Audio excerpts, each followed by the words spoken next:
லவ்னா என்ன, லஸ்ட்னா என்ன, இன்ஃபாக்சுவேஷன் என்ன, கல்யாணம் ஏன் பண்ணுறோம், செக்ஸ்னா என்ன. ஸோ இது எதுக்குமே கனெக்டிவிட்டி கொடுக்காம ஜஸ்ட் எனக்கு பார்த்ததுமே வந்துட்டு லவ் வருது, லவ்வோட அர்ஜென்சி எனக்கு டக்குன்னு கல்யாணம் பண்ணணும்.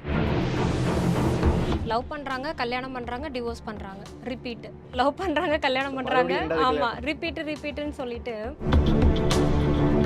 எனக்கு ஏற்படுற அந்த ஹார்மோனல் சேஞ்சஸ், இம்பேலன்சஸ், ஹார்மோனல் தூண்டுதலுக்காக எனக்கு ஒரு பார்ட்னர் வேணும், ஒரு சப்போர்ட் வேணும். இது எல்லாத்துக்குமே நான் லிவின்குள்ளே இருந்துக்கிறேன், எனக்கு தேவையான விஷயங்கள் எல்லாமே கிடச்சிருச்சு. ஸோ நான் சாட்டிஸ்ஃபைட் ஆகிக்கிட்டேன். இதுக்கப்புறம் எனக்கு எதுக்கு கல்யாணம்ன்ற ஒரு குரூப். உன்னை நான் லவ் பண்ணுறேன், உனக்கு நான் வேணுங்கிறதெல்லாம் நான் வாங்கி தரேன், உன்னை நான் மகாராணி மாதிரி வச்சுக்குவேன், எங்கள் அம்மா உங்கள் அம்மா மாதிரி, இந்த மாதிரிலாம் நம்ம நிறைய வார்த்தைகளை கேட்டு பெண்கள் ஏமாந்துறாங்களா? பெண்களும் இல்லை, ஆண்களும் ஏமாந்துடுறாங்க. ஆண்கள் நிறைய பேர் ஏமாறுறாங்க. பொண்ணுங்க வந்து ஃபால்ஸ் கமிட்மெண்ட் எப்படி கொடுப்பாங்கன்னா,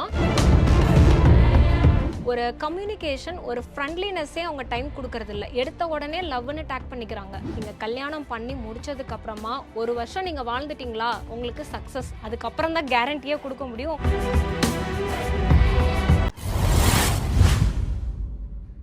இதை தப்புன்னு நம்ம சொல்கிறதுக்கு முன்னாடி ஒரு ட்ரெண்ட் ஆயிடுச்சு. லவ் பண்ணுறாங்க, கல்யாணம் பண்ணுறாங்க, டிவோர்ஸ் பண்ணுறாங்க, ரிப்பீட்டு. லவ் பண்ணுறாங்க, கல்யாணம் பண்ணுறாங்க, ஆமாம், ரிப்பீட்டுன்னு சொல்லிட்டு ஆக்சுவலி இது ஒரு ட்ரெண்டிங் மாதிரி தான் இருக்குது. கண்டேஜியஸ் டிசீசஸ்ன்னு சொல்கிறாங்களே, தொற்று வியாதி. இன்ஸ்டாகிராமில் போஸ்ட் போடுறது, அதில் அது ஒரு அந்த மாதிரி தான். இப்போ என்னென்னா, நிறையா ட்ரெண்டிங்காக பண்ணணும், புதுசாக பண்ணணும், நம்மளோட வியூவர்ஸ் இன்க்ரீஸ் பண்ணணும் அப்படிங்கிறது இன்ஸ்டா பேஜுக்கு இல்லை ஃபேஸ்புக் பண்ணுறாங்க, ரீல்ஸ் பண்ணுறாங்கன்றதை தாண்டி என்னோடய பர்சனல் லைஃப்லேயும் வந்துட்டு ஷார்ட்டாக எல்லா விஷயங்களும் முடியாதா? ஏன்னா இப்போ நம்ம ஒரு 2.5 மணி நேரம் படம் பார்க்குற பொறுமையெல்லாம் போயிடுச்சு. இப்போ டக்குன்னு 1 மினிட்ல வந்து ஷார்ட்ஸ் அண்ட் ரீல்ஸை ஸ்க்ரோல் பண்ணி பார்க்குறதுக்கு எனக்கு என்ன கண்டென்ட். நம்ம 1 மணி நேரத்தில் 100 ரீல்ஸும் பார்ப்போம். ஆனால் அதில் என்ன ப்ரொடக்டிவாக நம்ம கற்றுக்குறோன்றது யாருக்குமே தெரியாது. அது என்ன மெசேஜ் டெலிவர் பண்ணுறதுன்றது ஞாபகமும் இருக்காது. என்ன, இன்ஃபாக்சுவேஷன் என்ன, கல்யாணம் ஏன் பண்ணுறோம், செக்ஸ்னா என்ன. ஸோ இது எதுக்குமே கனெக்டிவிட்டி கொடுக்காம ஜஸ்ட் எனக்கு பார்த்ததுமே வந்துட்டு லவ் வருது, லவ்வோட அர்ஜென்சி எனக்கு டக்குன்னு கல்யாணம் பண்ணணும். இன்னும் ஒரு சில பேர் ஓப்பனாக சொல்லணும்னா, இப்போ நிறைய காலேஜ், ஸ்கூல்ஸ், யூனிவர்சிட்டிஸ் அண்ட் நிறையா கவுன்சிலிங்லலாம் நான் பார்க்குற கேசஸ் வந்து பார்த்திங்கன்னா, அவங்களுக்கு லிவ் இன் ரிலேஷன்ஷிப் அப்படிங்கிறது இப்போது கொஞ்சம் வைரலாகவே போயிட்டு இருக்குது. பொறுமை இல்ல. என்ன அப்படின்னா, நான் வந்து எனக்கு பெற்றோருக்கே தெரியாம ஒரு லிவிங் இருக்கு, ஒரு பிரச்சனையா முடியுது இல்லையா? எஸ். ஸோ எனக்கு ஏற்படுற அந்த ஹார்மோனல் சேஞ்சஸ், இம்பேலன்சஸ், ஹார்மோனல் தூண்டுதலுக்காக எனக்கு ஒரு பார்ட்னர் வேணும், ஒரு சப்போர்ட் வேணும். ஸோ அது மாரல் சப்போர்ட்டாக இருக்கலாம், இல்லை ஃபினான்ஷியல் சப்போர்ட்டாக இருக்கலாம், இல்லை வந்து எமோஷனல் சப்போர்ட்டாக இருக்கலாம். இது எல்லாத்துக்குமே நான் லிவின்குள்ளே இருந்துக்கிறேன், எனக்கு தேவையான விஷயங்கள் எல்லாமே கிடச்சிருச்சு. ஸோ நான் சாட்டிஸ்ஃபைட் ஆகிக்கிட்டேன். இதுக்கப்புறம் எனக்கு எதுக்கு கல்யாணம்ன்ற ஒரு குரூப். அண்ட் சில பேர் வந்து என்னென்னா, நான் சீக்கிரம் கல்யாணம் பண்ணிக்கிறேன், லவ் பண்ணி பேரண்ட்ஸ் எல்லாம் அக்செப்ட் பண்ணிக்கிறாங்க. கல்யாணம் பண்ணதுக்கப்புறமா அந்த ப்ரீ மேரிட்டல் கவுன்சிலிங் எடுத்துக்கிறவங்க தப்பிச்சிட்டாங்க. அந்த கல்யாணத்துக்கு முன்னாடி ஒரு கவுன்சிலிங் எடுத்துக்காம நிறையா பேர் வந்துட்டு பார்த்திங்கன்னா, கல்யாணம் பண்ணி ஒரு 3 மாதம் 4 மாதம் மேக்ஸிமம் 6 மந்த்ஸில் டிவோர்ஸ்னு வந்து நிற்கிறாங்க. நாங்கள் இப்போ எப்படி சொல்கிறோன்னா, நீங்கள் கல்யாணம் பண்ணி முடிச்சதுக்கப்புறமா 1 வருஷம் நீங்கள் சண்டை சச்சரவு வந்தாலும் ஓவர் கம் பண்ணிவிட்டு 1 வருஷம் நீங்கள் வாழ்ந்துட்டிங்களா, உங்களுக்கு சக்ஸஸ். அதுக்கப்புறம் தான் கேரண்டியே கொடுக்க முடியும். உங்கள் பிரச்சனை வருது, அது மேக்ஸிமம் 2 மாதத்தில் வந்து அவங்களுக்கு கணவனுக்கும் மனைவிக்கும் சலிப்புத்தன்மையோ இல்லை வந்து சின்ன சின்ன சண்டைகள், அதை ஓவர் கம் பண்ண முடியாத ஒரு மனநிலை. அதனால அவங்க என்ன சொல்லிக்குவாங்கன்னா, அந்த 2 மந்த்ஸ் கழித்து கசந்துரும். ஆனால் எங்கள் அம்மாக்காக பார்க்குறேன், அப்பாக்காக பார்க்குறேன், இவ்வளோ லட்சமாக செலவு பண்ணி கல்யாணம் பண்ணி வச்சிட்டாங்க, அதனால் பொறுத்து போகிறேன்னு சொல்லி அவங்க 2 பேருக்கும் ஈகோயிஸ்டிக்காக கீறல் விட்டுரும். அதை அப்படியே கொண்டு போகணும்னு நினைப்பாங்க. 1 வருஷத்துக்கு மேலே தாக்கு பிடிக்க முடியாது. ஃபைனலி பர்ஸ்ட் அவுட் ஆகிட்டு டிவோர்ஸ்னு வந்து நிற்பாங்க. நம்ம லவ் அப்படிங்கிறது என்ன நினச்சிக்கிறோம், பார்த்த உடனே ஒரு காதல் அப்படிங்கிறது நம்ம படத்தில் பார்க்குறோம், எல்லாத்தையும் கேள்விப்படுறோம், நம்ம லைஃப்லையும் நடக்காதா அப்படின்னு. ஏன்னா இப்போ ஒரு காலகட்டத்தில் வந்து என்ன, ஸ்கூல் படிக்கும்போது லவ், காலேஜ் படிக்கும்போது லவ், இல்லை ஒர்க் பண்ணும்போது லவ் அப்படின்னு. ஆனால் இப்போ என்ன தெரியுங்களா, ஒரு ட்ரெண்டே கிரியேட் ஆயிடுச்சு. உனக்கு கேர்ள் ஃப்ரெண்ட் இல்லையா, உனக்கு பாய் ஃப்ரெண்ட் இல்லையா அப்படின்னு. அப்படி சப்போஸ் உனக்கு வந்து பார்ட்னர் இருக்காங்க, பேர் இருக்காங்கன்னா தான் இந்த கேங்கில் சேர்த்துக்குவோம் அப்படிங்கிறது அந்த ஸ்கூல்ல இருந்தே கிரியேட் ஆகிற ஒரு வைரலான ஒரு கல்ச்சர் இப்போ. அதனாலேயே வந்து அவங்க டேக் பண்ணிக்கிறதுக்கும் பேருக்கு சொல்லிக்கிறதுக்கும் இது என்னோட பெஸ்டி, என்னோட பாய் ஃப்ரெண்டு அப்படின்னு சொல்லியே அவங்க லவ்ல விழுந்துடுறாங்க. ஆனால் எக்ஸாக்ட்லி தெரியல. அதுதான். ஸோ எக்ஸாக்ட்லி அந்த பர்சன் எப்படிப்பட்டவங்க, அந்த பர்சனாலிட்டி எப்படி இருக்கு, இவங்களுக்கு எனக்கு மேட்ச் ஆகுமா, ஒரு கம்யூனிகேஷன், ஒரு ஃப்ரெண்ட்லினஸ்ஸே அவங்க டைம் கொடுக்கறது இல்லை. எடுத்த உடனே லவ்னு டேக் பண்ணிக்கிறாங்க. அதுக்கப்புறம் வர பிரச்சனைகளை உங்களுக்கு சமாளிக்க தெரியல. ஈவன் தோ வந்து உனக்கு நான் எனக்கு நீ அப்படின்னு சொல்லிட்டு சின்ன சின்ன பிரச்சனைகள் வருது. ஏன்னா இன்னொன்னு வந்து ஆசை வார்த்தைகள் சொல்லி ஒரு எக்ஸ்பெக்டேஷனை தூண்டி விடுறது. நீ வந்து உன்னை நான் லவ் பண்றேன், உனக்கு நான் வேணுங்கிறதெல்லாம் நான் வாங்கி தரேன், உன்னை நான் மகாராணி மாதிரி வச்சுக்குவேன், எங்க அம்மா உங்க அம்மா மாதிரி, இந்த மாதிரிலாம் நம்ம நிறைய இந்த ஃபால்ஸ். வார்த்தைகளை கேட்டு பெண்கள் ஏமாந்துறாங்களா? பெண்களும் இல்ல, ஆண்களும் ஏமாந்துடுறாங்க. ஆண்கள் நெறைய பேர் ஏமாறுறாங்க. பொண்ணுங்க வந்து ஃபால்ஸ் கமிட்மெண்ட் எப்படி குடுப்பாங்கன்னா, இப்ப வந்து "நீ வேலைக்கே போக வேணாம். உன்ன உள்ளங்கையில வச்சு நான் தாங்குறேன்னு" பொண்ணுங்க சொல்ற அளவுக்கு இருக்குறாங்க. ஆனா ரியாலிட்டின்னு வரும்போது, கல்யாணத்துக்கு அப்புறமா ஏன்னா பொண்ணுன்றவங்க வேற ஹார்மோன். ஆணுன்றது வேற hormone. Physically, biologically and psychologically, emotional எல்லாமே வேற வேற தான். பொண்ணுங்க எப்படி இருப்பாங்க தெரியுங்களா? எப்பவுமே வந்து எமோஷனலி பாண்டட். அவங்க ஒரு விஷயத்துல ஒரு பிரச்சனைன்னு வந்துருச்சுன்னா, ஒரு பொண்ணு சால்வ் பண்ணக்கூடியது வந்துட்டு ஃபர்ஸ்ட் இமோட் ஆயிருவாங்க. அழுதுருவாங்க, ரியாக்ட் பண்ணுவாங்க. எல்லாமே ஃபர்ஸ்ட் எமோஷனல் ஆயிட்டு, அதுக்கப்புறம் தான் சொல்யூஷன தேடுவாங்க. ஆண்களோட மனநிலை எப்படி இருக்கும்னா, ஃபர்ஸ்ட் ஒரு பிரச்சனையா? அத எப்படி சால்வ் பண்ணலாம்? அது எமோஷனலுக்கு இம்பார்ட்டன்ஸ் குடுக்க ரிசல்ட்லாம் மாட்டாங்க. இருக்கும். சொல்யூஷன் பேஸ்டா இருப்பாங்க. ஸோ இத சால்வ் பண்ணிட்டா பிரச்சனை முடிஞ்சிருச்சுன்னு. இதுதான் 2 பேரும் வேறுபடுற ஒரு விஷயம். அப்போ 2 பேரும் கனெக்ட் ஆகும்போது, இங்க எமோஷனல் ஏகாம்பரம். இங்க வந்துட்டு என்னன்னா சொல்யூஷன் பேஸ்டு. 2 பேருக்கும் அவங்க சமாதானமாகி கரெக்ட்டா கேரக்டர் ஒத்து போகலன்னா, அங்க தான் பிரச்சனையே வெடிக்குது. இத புரிஞ்சுக்கிட்டாங்க. இதுதான் வந்து லைஃபோட சீக்ரெட்டே. ஸோ இந்த சீக்ரெட்ட புரிஞ்சுட்டு எந்த ரிலேஷன்ஷிப் கணவன் மனைவியா இருக்கலாம், இல்ல லவ் பண்ற டீனேஜர்ஸா இருக்கலாம், இல்ல வாட்டெவர் அந்த ஈவன் ஃப்ரெண்ட்ஷிப்பா கூட இருக்கலாம். ஆணும் பெண்ணும் ஒரு நல்ல ஒரு நட்பா கூட இருக்கலாம்.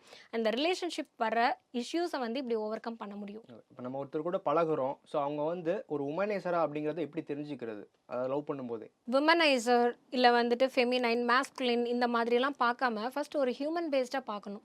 நம்ம பண்ற தப்பு என்ன அப்படின்னா, அவங்க ஃபெமினைன் கேரக்டர்ல இருக்காங்க, இவங்க மாஸ்குலினா இருக்காங்க அப்படின்றத தான் இம்பார்ட்டன்ஸ் குடுக்குறோம். நிறைய ஆண்கள் வந்துட்டு பொண்ணுங்க கிட்ட போய் பேசுறதுக்கே, ஈவன் ஸ்கூல் படிக்கிற பசங்கள்ல இருந்து பெரியவங்க வரைக்கும் பார்த்தீங்கன்னா, இந்த பொண்ணுகிட்ட போய் பேசணும் அப்படின்னா, அவங்க ஏதாவது ஸ்டேட்டஸ் பார்ப்பாங்க. இந்த பொண்ணு நம்மள அடிச்சிருவாளோ, இந்த பொண்ணு நம்மள எப்படி அப்ரோச் பண்றதுன்னு தெரியல அப்படிங்கிறதே ஒரு இன்ஃபீரியாரிட்டி காம்ப்ளெக்ஸாவே இருக்கும்.